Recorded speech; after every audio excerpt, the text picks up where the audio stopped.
Police আধিকারিকের দাদাগিরি। চোর সন্দেহে পরিচারককে রীতিমতো মার, শুধু তাই নয় তার দিদিকে শ্লীলতাহানিরও অভিযোগ রয়েছে।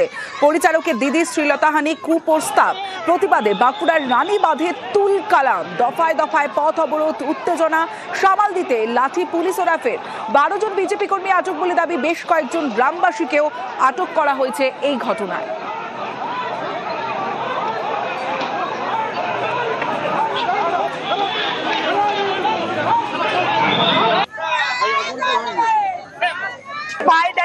মাকে ডাকছে, বলছে মা গো অ্যাকাউন্ট বইগুলো দাও না। বলছে কেন? বলছে আমাকে শুভম বাবু দমে মারিয়েছে। দিয়ে বলি কেন মারিয়েছে? বলছে এমনি বলছে চুরি করেছি।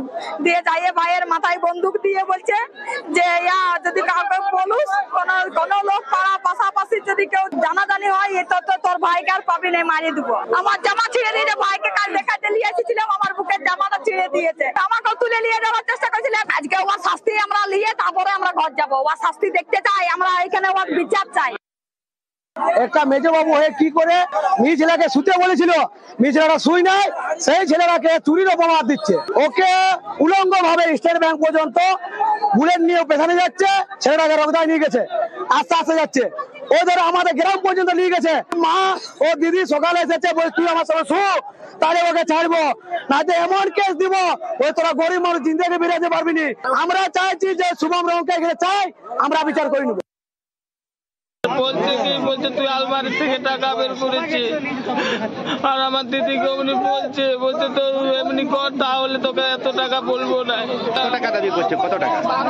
12 লাখ টাকা। প্রথমে বলছে 12 লাখ, দিয়ে বলছে 12 লাখ যখন পারবি না 6 লাখ। ঠিক আছে, তো আমি তাই হোক করেছি। আমাদের তো কেউ কোথাও নেই, রিভলভার দেখাচ্ছে। শুভম বাবু বলছে তুই আমার সঙ্গে একদিন শু, বলছে তোকে সব টাকা সব কিছু ঘুরাই দেবো। আর আমাদের ঘর ভাঙিয়া তালা ভাঙিয়া গয়না যা ছিল সব বের করে দিয়েছে। আমার ভাইকে বলছে তোকে গুলি করে মারিয়ে দেবো, তুই আমার 5 লাখ টাকা নিয়ে নিয়েছিস, আর কাকুকে যদি বলুস তোদের জীবনটা কেরাসিন করে দিব।